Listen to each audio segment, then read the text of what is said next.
नमस्कार मंडळी, ठरलं तर मग या मालिकेच्या आजच्या भागात आज आपण बघणार आहोत. जेव्हा अर्जुन आणि चैतन्य दोघंजण बोलत असतात आणि केसबद्दल डिस्कस करत असतात तेव्हा सायली तिथे आलेली असते आणि सायली अर्जुनला आणि चैतन्याला कॉफी देते. आता अर्जुन आणि चैतन्याला कॉफी देऊन सुद्धा सायली तिथेच उभी असते. आता ही गोष्ट अर्जुनच्या लक्षात येत नाही, परंतु चैतन्याच्या लक्षात येते की सायली वहिनी इथे का उभी आहे. मग चैतन्य अर्जुनला खुणावतो की अरे सायली वहिनी इथेच उभी आहे. मग अर्जुन सायलीला विचारतो की काय झालं मिसेस सायली, तुम्हाला काही बोलायचं आहे का, की तुम्ही जी कॉफी दिली आहे ती संपवून मी तुम्हाला कप रिटर्न करायचा आहे त्यामुळे थांबलात तुम्ही. तेव्हा सायली म्हणते की नाही सर, मला खरं तर तुमच्याशी बोलायचं आहे आणि तुमच्याशी बोलण्यासाठीच मी इथं आली आहे. तुमचे आभार मानायचे आणि खरं सांगू का तुम्ही आमच्या घरासाठी जे काही केलंय ते आमच्यासाठी खरंच कोणी केलं नसतं. आणि तुम्ही मला देवळात वचन दिलं होतं ना की तुमचं घर जसं आहे तसंच्या तसं मी तुम्हाला मिळवून देईल म्हणून, आणि ते वचन तुम्ही बरोबर पाळलंत सर. तेव्हा अर्जुन सायलीला म्हणतो की मिसेस सायली प्लीज एवढं फॉर्मल होऊ नका. त्यावेळी मी तुम्हाला वचन दिलं होतं कारण मला न्यायव्यवस्थेवर पूर्ण विश्वास आहे आणि बघा ना शेवटी तो खराच ठरला ना. चैतन्य म्हणतो की हो, मग हेच खरं ठरण्यासाठी याने अख्खी न्यायव्यवस्था अशी धुंडून काढली असती. आणि तुम्हाला माहिती हे सगळं कोणासाठी, फक्त आणि फक्त सायली वहिनीसाठी. आता चैतन्य असं बोलल्यावर सायली मात्र लाजत असते, तर अर्जुनला असं वाटतं की सायलीला वाईट वाटतं की काय. त्यामुळे अर्जुन आता चैतन्याला खुणावत असतो की काय बोलतोयस तू. पण चैतन्य एका शब्दात ऐकेल तेव्हा खरं ना. मग चैतन्य म्हणतो की नाही सायली वहिनी तसं नाही आहे, म्हणजे दुसऱ्या कुठल्या क्लायंटसाठी त्याने हे सगळं केलंच असतं. आता सायली वहिनी आहे म्हटल्यावर स्पेशल काहीतरी असायला हवंच ना. मग अर्जुन अजून चैतन्याकडे रागाने बघू लागतो. सायली मात्र हसत असते. सायली फार लाजत असते आणि मग कॉफीचे मग उचलत आता सायली तिथून निघून जाते. तर अर्जुन चैतन्याला जोराचं मारतो आणि म्हणतो की काय रे, काय बोलत होता तू त्यांच्यासमोर आणि असं कशाला बोलला, त्यांना वाईट वाटलं असेल तर, आणि स्पेशल तुमच्यासाठी हे काय चाललंय तुझं, असं का बोललास बरं तू. चैतन्य म्हणतो की अर्जुन अरे असं काय करतो, सायली वहिनी तुझ्यासाठी स्पेशलच आहे ना क्लायंट म्हणून. मला सांग त्या क्लायंट म्हणून तुझ्यासाठी स्पेशल नाही आहेत का, सांग बरं. अर्जुन म्हणतो की चैतन्य तुला सगळं माहीत असून सुद्धा तू हे सगळं मुद्दाम करतो, मला माहिती आहे. त्यांच्यासमोर हे सगळं बोलायची काय गरज होती, आणि गेल्या घर सोडून तर काय करणार आहे मी, तुला माहिती आहे ना त्यांच्याशिवाय नाही राहू शकत मी. बरं जाऊ दे आताच हे सगळं, आपण आता कामावर फोकस करूयात. अर्जुन आणि चैतन्य मग आता दोघंही कामावर फोकस करतात. त्यावेळी चैतन्य मात्र लॅपटॉप उघडून बसतो आणि अर्जुन हा सायलीच्या स्वप्नांमध्ये रमून जातो आणि म्हणतो की खरंच खूप स्पेशल आहे मिसेस सायली. मग चैतन्य अर्जुनला रागवतो आणि आता काय चाललंय तुझं, कामावर फोकस करूयात का आपण. अर्जुन म्हणतो की हो करूयात. तर इकडे मैपत, साक्षी, नागराज आणि प्रिया सर्वजण बसलेले असतात. आता यावेळी त्यांची आनंदाची पार्टी सुरू नसते तर दुःखाची पार्टी सुरू असते. आणि त्या दुःखाच्या पार्टीमध्ये मैपत खूप दारू पित असतो. मैपतला खूप टेन्शन आलेलं असतं की त्याच्या तोंडाजवळ आलेला घास आणि त्याच्या तोंडात गेलेला घास सुद्धा कोणीतरी काढून घेतलेला असतो. कोणीतरी म्हणजे काय की अर्जुन आणि सायलीने त्याच्या तोंडातला घास ओढून घेतलेला असतो. त्यामुळे मैपतचा मात्र चांगलाच तिळपापड झालेला असतो. मैपतला खूप राग येत असतो. मैपतला त्या सगळ्या गोष्टी आठवत असतात आणि त्या गोष्टी आठवून तो प्रचंड दारू पित असतो. प्रियाला मात्र मैपतचा खूप राग येत असतो, कारण तिला समजत असतं, तिला दिसत असतं की यांचे कुठलेही प्लॅन वर्क होत नाहीये. यांनी आतापर्यंत एवढे सगळे प्लॅन बनवले परंतु कुठलाही प्लॅन हे सक्सेसफुल करू शकले नाही. उगाच स्वतः माती खाताय आणि दुसऱ्यालाही मातीत गाडून मातीत खायला लावताय. प्रियाला खूप राग आलेला असतो आणि त्या रागाच्या भरात प्रिया अगदी नाही ते बोलायला सुरुवात करते. मैपतला ती म्हणत असते की प्रत्येक गोष्ट आपल्या मनाप्रमाणे घडत होती, परंतु शेवटी तुम्ही माती खाल्लीच. तो अर्जुन तुमची व्हिडिओ काढतोय एवढी साधी गोष्ट सुद्धा तुम्हाला कळली नाही का.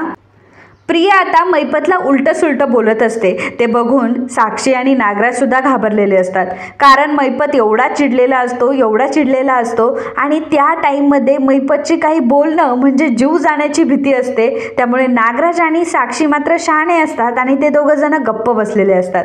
आता ही प्रिया मात्र चुरू बोलत असते आणि मैपतला अजूनच ती राग आणून देत असते आणि मैपतला म्हणत असते की का तुम्ही हे सगळं केलं नाही, तुम्हाला काही अक्कल नव्हती का की तो अर्जुन तुमचा व्हिडिओ काढतोय आणि तुम्ही मस्त दारू पीत बसलाय, वरूनच्या वरून त्याला सगळ्या गोष्टी सांगताय आणि अजून पुरावे जमा करण्यासाठी तुम्ही त्याला मदत करत होते. मैपतला खूप राग आलेला असतो आणि रागारागात तो म्हणत असतो की त्याच रात्री मला तो अर्जुन सुभेदार भेटायला हवा होता, तिथल्या तिथेच त्याला जागीच ठेचलं असतं मी, आणि आता जर तो माझ्या समोर आला ना तर अख्खाच्या अख्खा सोलून काढून त्याला, असं म्हणून मैपत आता त्याच्या हातातला तो दारूचा ग्लास जोरात फरशीवर आपटतो. सगळीकडे काचा होतात. तर मंडळी, मागच्या हप्त्यातील आपली साडीची विनर ठरलेली आहे रेणुका कुलकर्णी आणि त्यांनी त्यांचा आवडता रंग टाकलेला होता बेबी पिंक. त्यामुळे बेबी पिंक कलरची साडी त्यांना लवकरात लवकर दिली जाईल. त्यासाठी खाली एक फॉर्म दिलेला असेल, त्या जर हा व्हिडिओ बघत असेल तर लगेच त्यांनी लवकरात लवकर तो फॉर्म भरावा आणि फॉर्ममध्ये डिटेल फिल करून आम्हाला लवकरात लवकर सबमिट करावा. त्याचप्रमाणे मित्रांनो, पुढच्या हप्त्यात साडी जिंकण्याचा मान आता यावेळी तुम्हालाही भेटलाय. त्यामुळे त्यासाठी तुम्हाला माहीतच आहे काय करायचंय. तुम्हाला आपला व्हिडिओ शेवटपर्यंत बघायचंय, चॅनलला सबस्क्राईब केलेलं असावं, त्यानंतर व्हिडिओला लाईक करायचं आणि कमेंटमध्ये तुमच्या आवडीचा रंग लिहायचा आहे. तर मित्रांनो, वाट कसली बघताय, लगेचच सगळ्या अटी पूर्ण करा आणि साडी जिंकण्याची सुवर्ण संधी हातातून गमावू नका. धन्यवाद. त्याचं हे वागणं बघून आता सर्वांना खूप टेन्शन येतो. नागराज म्हणतो की मैपत, अरे अशी तोडफोड करून काही होणार आहे का? आता प्लीज तू शांत राहा. मैपत म्हणतो की शांत नाही राहणार मी, आता तर मी अजिबात शांत राहणार नाही, मी आता सगळ्या जगालाच आग लावून टाकेल. साक्षी मैपतला म्हणत असते की अण्णा प्लीज तुम्ही शांत व्हा. हे बघा, यातून काहीतरी मार्ग नक्कीच निघेल, आपण काहीतरी विचार करूयात ना या सगळ्यावर. मैपत म्हणतो की योग्य वेळ तीच होती साक्षी, जेव्हा मला त्या खिडकीतून फोनची रिंग ऐकायला आली होती. तेव्हाच मी म्हटलं होतं की इथं अर्जुन असणार, नाही तर अर्जुनचा कोणीतरी माणूस असणार. पण तेव्हा मात्र माझ्यावर कोणी विश्वास ठेवला नाही. तेव्हा तर सगळेजण मला हेच म्हणत होते ना की मला भास झाला असेल म्हणून. मग आता भोगा ज्याच्या त्याच्या कर्माची फळं. आता त्याच वेळी प्रियाला कॉल आलेला असतो अस्मिताचा. प्रिया सर्वांना सांगते की अस्मिताचा कॉल आहे. अर्जुनच्या घरी नक्की काय चाललंय त्यातून आपल्याला कळेल तरी. प्रिया फोन घेते आणि फोन स्पीकरवर ठेवत असते. एकतर मैपत पहिलीच गोष्ट म्हणजे जखमी झालेला सिंह असतो आणि त्यातल्या त्यात अस्मिताचा कॉल आलेला असतो आणि अस्मिताचा फोन स्पीकरवर असल्यामुळे अस्मिता म्हणत असते की काय ग प्रिया, तो मैपत शिकरे काय डोक्यावर पडलाय का? तुला खरं सांगू का प्रिया, त्याचा मेंदू गुडघ्यात आहे ना, हे मला त्याने जेव्हा डॅडला अडकवलं होतं ना केसमध्ये तेव्हाच मला कळलं होतं. अगं पण मी म्हणते, त्या आश्रमाची जमीन चांगली त्याच्या हातात होती ना, मग त्याने हातातून कशाला जाऊ द्यायची बरं ती? आणि तो पार्टीचा व्हिडिओ तो रेकॉर्ड करत असताना त्याचं लक्ष कुठे होतं? काय ग प्रिया, इतका बिंडोक आहे का तो? अगं गल्लीतली 4 शेमडी पोरं सुद्धा त्याच्यापेक्षा जास्त शहाणी असतील. आता अस्मिता तोंडाला येईल ते बोलत असते, परंतु कुठेतरी खरं असतं. आणि जेव्हा अस्मिता हे सगळं बोलत असते तेव्हा मात्र मैपत आता काही जागेवर उभा राहत नाही. मैपत आता प्रियाचा फोनच फोडायला निघालेला असतो, कारण अस्मिता जे काही त्याला बोलत असते त्याच्यामुळे तो अजूनच रागावलेला असतो. नागराज आणि साक्षी दोघंही मैपतला कंट्रोल करत असतात आणि प्लीज असं काही करू नका असं म्हणत असतात. प्रिया अस्मिताला विचारते की बरं जाऊ दे अस्मिता, मला सांग की तू कशासाठी कॉल केला होता? अस्मिता म्हणते की अगं काही नाही, ती साक्षी तुझी मैत्रीण होती ना आधी, आता आश्रमाचा प्लॉट ती डेव्हलप करणार होती ना, आणि तिच्या बापाने काय लाचखोरीमध्ये स्वतःला जेलमध्ये अडकवून घेतलं आणि मग काय ती जमीनच निघून गेली त्यांच्या हातातून. आपल्या प्लॅनवर पाणी फेरलं आणि बघ याचा परिणाम काय, तर ती सायली आनंदित आहे.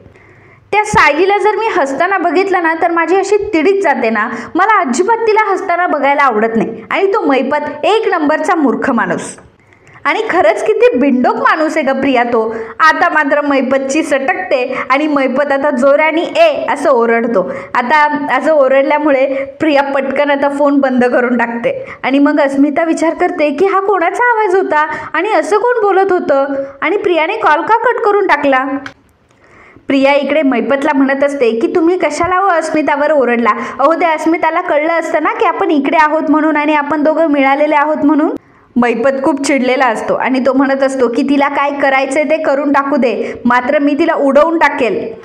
मैपतबद्दल असं बोलण्याची आजपर्यंत कोणाची टाप झाली नाहीये. आता अस्मिता काय कमी असते का? आता प्रिया ही बोलायला सुरुवात करते. एकतर मैपतचा राग मात्र शिगेला पोहोचलेला असतो आणि दुसरीकडे मैपतला अजून हे लोक चिडवत असतात. तर प्रिया मैपतला म्हणते की हे बघा, अस्मिता जे काही बोलली ना ते काही खोटं नाही बोलली, एक ना एक शब्द तिचा खरा आहे. मला तर असं वाटतंय ना की मीच चुकीच्या टीममध्ये आली आहे. नाही म्हणजे तुम्ही त्या जजला टिप तर दिली, परंतु काय झालं, वरच्यावर आश्रम सुद्धा हातातून गेला. आणि दोन्हीकडनं थोबाडीत कोण खातं हो? आता मात्र मैपत फार चिडलेला असतो. साक्षी प्रियाला म्हणते की तुझं थोबाड बंद ठेव हा आधी, उगाच काही बरळत बसू नको आणि आता यावेळी बरळत बसू नको. बरं साक्षी तिला सांगत असते, मोलाचा सल्ला देत असते की बाई गप्प बस, तो एकदम पिसाळलाय तो मैपत. परंतु प्रियाला मात्र काही समजत नसतं आणि प्रिया साक्षीलाच म्हणत असते की गप्प बस, हे जे तू काय मला सल्ले देते आणि समजून सांगते ना, हे तुझ्या बापाला दे. तसंही त्यांना 4 अकलेच्या गोष्टी शिकण्याची जरा जास्त गरज आहे. आता मात्र मैपतचा पारा चढतो. मैपतच्या सगळ्या हद्द आता पार झालेल्या असतात आणि प्रियाने सगळ्या हद्द पार केलेल्या असतात. एकतर अस्मिता आणि दुसरी म्हणजे प्रिया, दोघंही मिळून मैपतला असं काहीतरी बोललेले असतात ज्यामुळे मैपत फार चिडतो. जो मैपत ज्याने त्याचं फक्त ऐकलं नाही तर त्याला चिरून टाकतो, त्या मैपतबद्दल एवढं सगळं त्याच्या समोर बोललं जात असतं. त्यामुळे मैपत मात्र आता खूपच चिडलेला असतो आणि मग तो फार चिडतो आणि नागराजला सुद्धा ढकलून देतो आणि प्रियाकडे जातो आणि प्रियाच्या एक जोरात कानाखाली ठेवून देतो. मैपतने इतक्या जोरात प्रियाच्या मारलेली असते की प्रिया डायरेक्टली आता रागाने अशी लालबुंद झालेली असते. नागराज मैपतला म्हणत असतो की मैपत, अरे काय करतोयस तू आणि किती जोरात त्या प्रियाच्या कानाखाली मारली आहेस तू, अरे तिचे तुकडे तुकडे झाले असते आता. मैपत म्हणतो की तुकडे तर झालेच पाहिजे नागराज शेठ, आणि काय बोलते ही, चुकीच्या टीममध्ये आहे नाही, हिला आत्ताच्या आत्ता आपल्या टीममधून हकलून द्यायचं, आणि तेही आत्ताच्या आत्ता. प्रिया मात्र खूप रागाने मैपतकडे बघत असते. मैपत म्हणत असतो की काय बघते, आणि नागराजला तो सांगतो की हिला आत्ताच्या आत्ता आपल्या टीममध्ये काढून द्या आणि ही माझ्या डोळ्यासमोर पुन्हा कधी दिसली नाही पाहिजे, हिला आत्ताच्या आत्ता माझ्या डोळ्यासमोरून घेऊन जा, नाहीतर या गोष्टीचे परिणाम मात्र खूप वाईट होतील. मैपत खूप चिडलेला असतो. तर इकडे सायली आणि कुसुमताई त्यांच्या रूममध्ये बसलेले असतात. सायली साड्यांच्या घड्या घालत असते. त्यावेळी कुसुमताईला ती म्हणत असते की कुसुमताई, बघितलं ना, तू मला काय म्हटली होतीस की अर्जुन सर ह्या केसकडे लक्ष देणार नाही म्हणून. बघ बरं, शेवटी अर्जुन सरच धावून आले की नाही, आणि अर्जुन सरांनी सगळ्या गोष्टी किती व्यवस्थित केल्या. कुसुमताई म्हणते की झालं बाई, मी तर मानलं आता तुझ्या अर्जुन सरांना. खरं तर मी सांगू का, मी तर सगळ्या आशा सोडल्याच होत्या जवळजवळ, परंतु ऐनवेळी तुझे अर्जुन सर आले. सायली म्हणते की हो, आणि मगाशी तू म्हटली ना की हिरोसारखे अर्जुन सर धावून आले म्हणून, खरंच हिरोसारखेच आले बरं का. मी तर अगदी त्यांच्याकडे डोळे लावून बघत होते, आणि तो बुलडोझर अगं समोर येईल त्याला चिरडेल असंच मला वाटत होतं बरं का. परंतु यांनी मात्र तो बुलडोझर थांबवला. यांचं खरंच किती कौतुक करू आणि किती नको असं मला झालंय. कुसुमताई म्हणते की हो हो, ते दिसतंच आहे. सायली म्हणते की कुसुमताई, अगं तुला सांगते, यांना अन्याय मात्र अजिबातच सहन होत नाही, आणि कोणीही जरी चुकीचं वागत असलं ना तर यांचा राग मात्र अनावर होतो हा. पण एरवी हे लहान मुलांसारखे असतात हा, कधी हट्टी असतात, कधी खोडकर असतात, आणि अगदी निरागस आहेत ग ते. आणि हो, घरच्यांसाठी ते अगदी हळवे आहेत हा, आणि म्हणूनच त्यांनी माझं मन किती मोलाचं आहे ते ओळखलं, आणि मग त्यांनी माझी मदत केली आहे. खरंच मला खूप समजून घेतात अगं ते. सायली अर्जुनचा शर्ट हा कपाटामध्ये ठेवत असते, आणि त्याच वेळी तिला काय होतं काय माहिती, अर्जुनचा शर्ट आता कवटाळून बसते आणि फार हसत असते. तिला खूप छान वाटत असतं, अर्जुन आपल्या जवळच उभा आहे, अर्जुनलाच आपण हक केलंय असं तिला वाटत असतं. आणि घडलेला प्रकार तिला आठवत असतो की कशा प्रकारे अर्जुनने माझ्यासाठी त्या मैपतसोबत एवढा पंगा घेतला. मैपतला तो नाही ते बोलला. मैपतला सांगितलेलं असतं की ही भिंत पाडली म्हणजे हे घर जमीनदोस्त नाही केलंयस तू. एक गोष्ट नेहमी लक्षात ठेव की तुझ्या आणि आश्रमामध्ये मी उभा आहे. मग कशा प्रकारे अर्जुन हिरोसारखा गेला आणि मग आश्रमाच्या दारावर त्याने ती स्टे ऑर्डर चिपकवली. इकडे प्रिया आणि नागराज दोघंही घरी चाललेले असतात. दोघंही गाडीमध्ये असतात. आता प्रियाला मात्र सारखा तिचा झालेला अपमान आठवत असतो. मैपतने कशा प्रकारे तिच्या जोरात कानाखाली दिली आहे हे तिला आठवत असतं, आणि ती फार रागामध्ये असते. रागातच ती गाडी चालवत असते. नागराजला समजलेलं असतं की या प्रियाला नक्की काय झालंय, आणि मैपतने तिचा जो अपमान केलेला असतो त्यामुळे ती किती चिडली आहे नागराजला ह्याचा अंदाज असतो. प्रिया म्हणत असते की त्या मैपतने माझ्या कानाखाली मारली, मला मारलं त्या मैपतने, आणि काय त्याने माझ्या कानाखाली मारली, आता तर मी त्याला सोडणारच नाही असं म्हणत प्रिया आता वेगाने गाडी चालवायला सुरुवात करते. इतकी वेगाने गाडी चालवत असते की नागराज सुद्धा आता घाबरत असतो.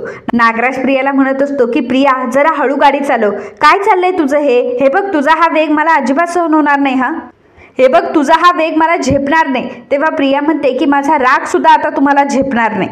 प्रिया फार चिडलेली असते, वेगात गाडी चालवत असते. तेव्हा नागराज म्हणतो की अगं बाई हळू चालव ना, आता काय जीव घेशील का माझा, हार्ट अटॅक येईल मला आता.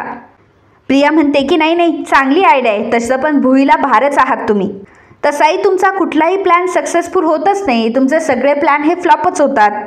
त्या मैपतने जेव्हा माझ्यावर हात उचलला तेव्हा मात्र तुम्ही पुतळ्यासारखे उभे होतात ना.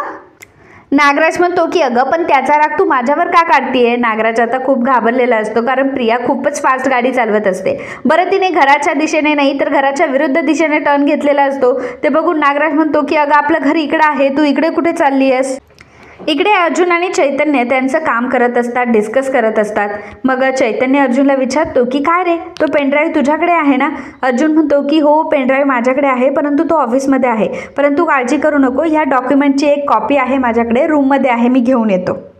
जा बरं एकदा घेऊन ये, नाही तर तूच. तो आणि परत खाली बसतो आणि म्हणतो की अर्जुन मी काय म्हणतोय, जा ना तुझं घेऊन ये, मला नाही सापडणार ना. खरं तर चैतन्याला जायचं नसतं, त्याला कंटाळा आलेला असतो, म्हणून तो अर्जुनला सांगत असतो. अर्जुन म्हणतो की अरे माझी कामं पेंडिंग आहे, तुला दिसत नाही का. मग अर्जुनला आठवतं की अरे मिसेस सायली तर रूममध्येच असतील, तेवढेच आपल्याला मिसेस सायलींना भेटायला मिळेल. आणि मग अर्जुन लगेचच निघतो आणि म्हणतो की थांब मी लगेच घेऊन आलो. चैतन्य मात्र हसत असतो आणि म्हणतो की मला माहिती आहे तुला कशाला जायचंय. इकडे नागराज प्रियाला म्हणत असतो की अगं तू इकडे कुठे चालली आहेस. तेव्हा प्रिया म्हणत असते की नाही इकडे पोलीस स्टेशन आहे ना, थांबा आता. डायरेक्ट पोलीस स्टेशनजवळ गाडी थांबवते. पोलिसांना सांगते की त्या विलासचा खून मधुभाऊनी नाही केलाय, तर त्या विलासचा खून त्या साक्षीनेच केलाय. आता नागराज खूप घाबरतो. ही प्रिया रागाच्या भरात येऊन काही उलटं सुलटं तर करणार नाही ना. नागराजला खूप भीती वाटते. आणि मग आपण केलेल्या एवढ्या मोठ्या प्लॅनवर आता प्रिया पाणी फिरवते की काय, अशी नागराजला भीती वाटू लागते. मग आता तो गाडी थांबवतो. कसं बसं नागराजने गाडी थांबवलेली असते. मग आता प्रिया नागराजला धमकी देते की तुमच्या मित्राला सांगायचं की नीट राहायचं म्हणून, आणि त्या साक्षीला जर फाशी व्हायची नसेल ना तर तुमच्या मित्राला नीट समजून सांगायचं की माझ्यावर दादागिरी करायची नाही. कोण होता तो मैपत माझ्या अंगावर हात उचलणारा, काय लायकी काय आहे त्याची.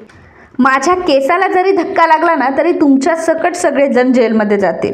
नागराज प्रियाला म्हणतो की त्याचा राग तू माझ्यावर का काढतीयेस, काकाय ना मी तुझा, मुलीसारखी आहेस तू मला ग. प्रिया म्हणते की हो का, मग एक गोष्ट नीट लक्षात ठेवायची की ह्या प्रियासोबत कधीच नडायचं नाही, नाहीतर तुम्हाला इतकी वर्ष मी जेलमध्ये पाठवेल की सूर्यप्रकाश कसा दिसतो हे सुद्धा तुम्ही विसरून जाल.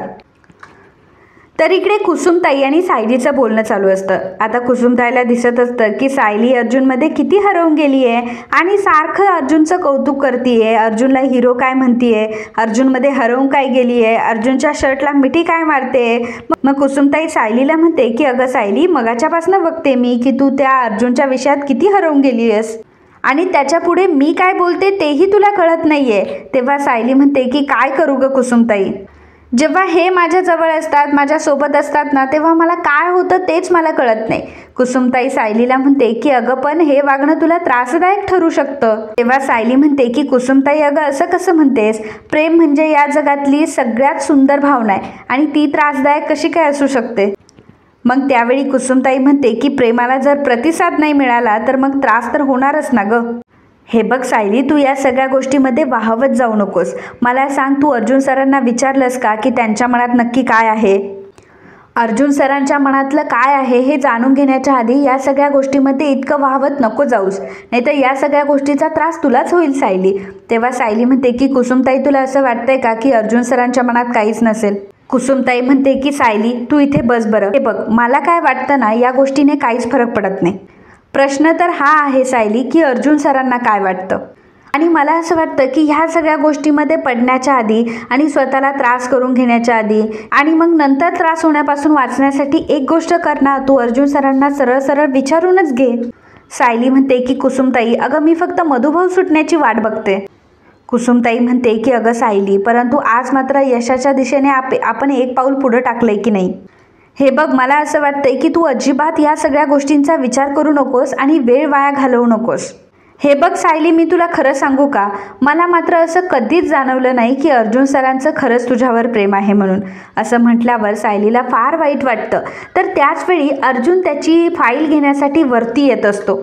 कुसुमताई म्हणते की सायली, म्हणजे हे बघ, मला काही पक्कं माहीत नाही आहे या सगळ्या गोष्टी, परंतु तू एकदा त्यांना विचारून घे आणि या गोष्टीची शहानिशा करून घे. बाकीच्या सगळ्या गोष्टी जाऊ दे ग, परंतु मला नेहमी सतत तुझी काळजी वाटत असते. आणि हे बघ सायली, अर्जुन सरांच्या मनात जर तुझ्याबद्दल काहीच नसेल तर मात्र या नात्यातून बाहेर पडणं तुला खूप अवघड होऊन जाईल हा सायली. सायली कुसुमताईला म्हणते की कुसुमताई, अगं मला या नात्यातून बाहेर पडायचंच नाहीये. पण अगं हे लग्न माझ्यासाठी खरं आहे आणि तेही अगदी आयुष्यभरासाठी. कुसुमताई म्हणते की हो ना, तुला या सगळ्या गोष्टी वाटताय ना, परंतु या सगळ्या गोष्टींची शहानिशा तर करून घे. एकदा अर्जुन सरांसोबत बोल या विषयावर. सायली म्हणते की हो बरोबर आहे कुसुमताई तुझं, की मी आता जास्त वाट नकोय बघायला आणि मी आता बोलायला हवं त्यांच्यासोबत. कुसुमताई म्हणते की हो, तू एक काम कर, येत्या 1-2 दिवसामध्ये काहीतरी संधी शोध आणि बोलून टाक. अर्जुन सरांसोबत तुझं सगळं मन मोकळं कर आणि त्यांना खरं खरं सांग की तुझं त्यांच्यावर किती प्रेम येते.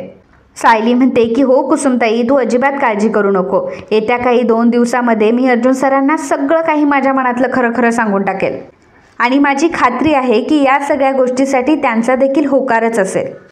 मग त्यावेळी कुसुमताई म्हणते की पण जर असं नाही झालं तर, ज्या गोष्टीचा विचार तू करतेयस तसं जर त्यांच्या मनात नसेल, त्यांचं प्रेम तुझ्यावर नसेल तर काय करशील.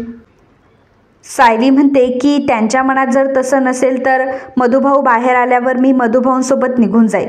आता नेमकी हीच गोष्ट अर्जुनने ऐकलेली असते आणि त्याचवेळी अर्जुन रूममध्ये येत असतो आणि अर्जुनच्या कानावर हे शब्द पडलेले असतात की तर मी मधुभाऊंसोबत निघून जाईल, तर मी हे घर सोडून मधुभाऊंसोबत निघून जाईल. हीचे शब्द जेव्हा अर्जुनच्या कानावर पडतात तेव्हा मात्र अर्जुनला खूप मोठा धक्का बसतो. अर्जुन विचार करत असतो की याचा अर्थ मधुभाऊ जेव्हा बाहेर येतील तेव्हा मला मिसेस सायली कायमच्या सोडून जातील. अर्जुनला खूप मोठा धक्का बसलेला असतो. अर्जुनला तेच खरं वाटत असतं जे एक शब्द एक वाक्य सायलीने पूर्ण केलेलं असतं, परंतु त्याच्या आधी काय घडलेलं असतं, सायलीच्या आपल्याबद्दल काय भावना आहेत याबद्दल अर्जुनला मात्र काहीच आयडिया नसते. सायलीचंही आपल्यावर किती प्रेम आहे हे अर्जुनला माहीत नसतं, परंतु सायलीचा फक्त एक वाक्य अर्जुनने घेतलेलं असतं आणि त्या गोष्टीमुळे अर्जुन फार हर्ट होतो आणि त्याला डायरेक्टली रडायलाच येऊन जातं. अर्जुन त्याच्या डोळ्यातलं पाणी पुसतो आणि मग नंतर तो खाली निघून जातो.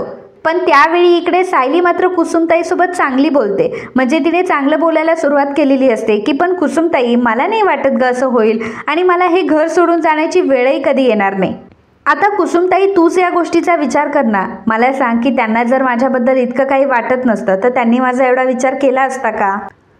कुसुमताई म्हणते की अगं, इतकं तर मनाने बरा असलेला कुठलाही माणूस करेल. सायली कुसुमताईला म्हणते की कुसुमताई, तू मनामध्ये पक्क ठरवलंय ना की त्यांचं माझ्यावर प्रेमच नाहीये म्हणून. कुसुमताई म्हणते की नाही ग, मी ठरवलेलं नाहीये, माझी फक्त शंका आहे आणि या शंकेचं निरसन करण्यासाठी फक्त एकच मार्ग आहे. सायली म्हणते की हो, मला माहिती आहे कुठला मार्ग आहे, मी त्यांच्याशी बोलायचं. कुसुमताई, तू अजिबात काळजी करू नको, मी माझ्या मनातलं त्यांना सगळं काही सांगून टाकणार आहे. अगं कुसुमताई, मला खूप वाटतंय हे घर, अर्जुन सर, या घरातली माणसं सर्वजण माझे व्हायला हवेत आणि तेही कायमचे. अर्जुन आता खाली आलेला असतो, पायऱ्या उतरून खाली आलेला असतो. सायली आता अर्जुनबद्दल एवढं चांगलं बोलत असते, तिचं प्रेम सांगत असते की तिचं अर्जुनवर किती प्रेम आहे, तिला या घरातली माणसं आपली म्हणून हवी आहेत, अर्जुन सर हवेत. परंतु या सगळ्या गोष्टी अर्जुनला काहीही ऐकायला गेलेल्या नसतात, कारण त्यावेळी अर्जुन पायऱ्या उतरून खाली आलेला असतो. पण त्याच्या डोळ्यात असतात ते म्हणजे अश्रू. मिसेस सायली आपल्याला सोडून जाता की काय अशी त्याला भीती वाटू लागते आणि मिसेस सायली जर गेल्या तर मग माझं काय होणार. मी मिसेस सायलींना किती मिस करेल, मिसेस सायलींना मी घरातून जाऊच देऊ शकत नाही. अर्जुन या सगळ्या गोष्टींचा विचार करत असतो आणि मिसेस सायली खरंच आपल्याला सोडून जातील, त्यांचं आपल्यावर प्रेम नाही आहे, या भावनेनेच अर्जुन आता पुन्हा स्टडी रूममध्ये येतो. स्टडी रूममध्ये आल्यानंतर तो आता उदास होऊन बसलेला असतो. तेव्हा चैतन्य म्हणतो की आण चल ती फाईल माझ्याकडे, मी एकदा चेक करतो. अर्जुन मात्र काही रिॲक्ट करत नाही, काही बोलत नाही. मग चैतन्याचं लक्ष अर्जुनकडे जातं तर अर्जुन त्याला फार डिप्रेस दिसत असतो. चैतन्य अर्जुनला म्हणतो की अर्जुन, अरे काय झालंय आणि तू इतका डिस्टर्ब का वाटतोय आणि तू रडतोयस काय, काय झालं. अर्जुनला नीट बोलताही येत नसतं, तरीसुद्धा तो चैतन्याला सांगण्याचा प्रयत्न करत असतो. तो म्हणतो की मिसेस सायलींना मी बोलताना ऐकलं, त्या म्हणाल्या की मधुभाऊ सुटल्यानंतर त्या आश्रमात निघून जातील. अर्जुन जेव्हा हे बोलतो तेव्हा सुद्धा चैतन्यालाही मोठा धक्का बसतो आणि त्यापेक्षाही जास्त वाईट वाटलेलं असतं अर्जुनला. अर्जुनची अवस्था अतिशय वाईट असते आणि त्याने मनोमन ठरवलेलं असतं की नाही, मिसेस सायलींचं माझ्यावर प्रेम नाही आहे आणि मिसेस सायली जेव्हा मधुभाऊ सुटतील तेव्हा इथून निघून जातील, मग माझं काय होईल. अर्जुन या सगळ्या गोष्टींचा विचार करत असतो. तर मित्रांनो, आजचा हा भाग इथेच संपतो. पुढील भागात आपल्याला बघायला मिळणार आहे सायली आणि अर्जुन दोघंही रात्रीच्या वेळी रूममध्ये असतात. सायली अर्जुनशी बोलत असते. अर्जुनला ती म्हणत असते, आपलं लग्न तुटल्यावर घरच्यांना खूप वाईट वाटेल ना, मग ते पुन्हा एकदा तुम्हाला लग्न करण्यासाठी आग्रह करतील. तुम्ही लग्न करावं ही त्यांची इच्छा असेल, कारण तेव्हा मी तुम्हाला सोडून गेलेली असेल आणि आपलं नातं फक्त कॉन्ट्रॅक्ट पुरतं मर्यादित होतं हेही सगळ्यांना कळेल. मग मात्र तुम्हाला प्रियासोबत लग्न करावंच लागेल ना, आणि प्रियासोबत लग्न करण्यासाठी तुम्ही दुसऱ्यांदा ही गोष्ट टाळू शकाल का. आणि समजा जरी तुम्ही प्रियाशी लग्न करण्यासाठी नकार दिला, तुम्ही जरी प्रियाला टाळलं तरीसुद्धा दुसरं कुठल्या तरी मुलीशी तुम्हाला लग्न करावंच लागेल ना. सायली जेव्हा हे सगळं बोलत असते तेव्हा अर्जुनच्या काळजावर मात्र आघात होत असतात. अर्जुनचं हृदय कोणीतरी चिरतंय असं त्याला वाटत असतं आणि मग त्याला खूप राग येतो सायलीचा, की सायली सारख्या सोडून जाण्याच्या गोष्टी करत असते.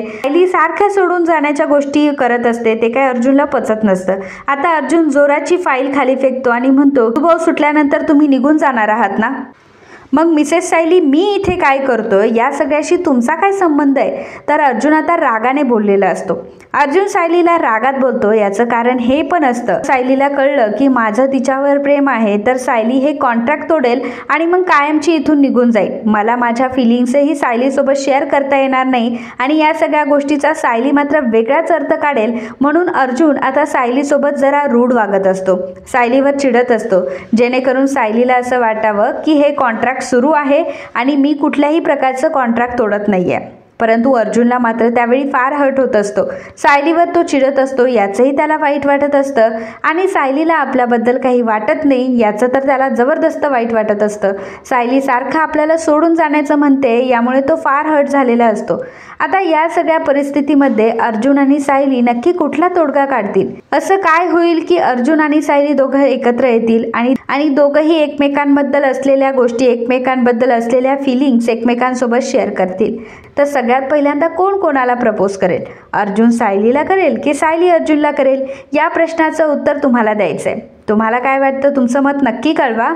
And if you like my video please do subscribe, share and comment. Thank you.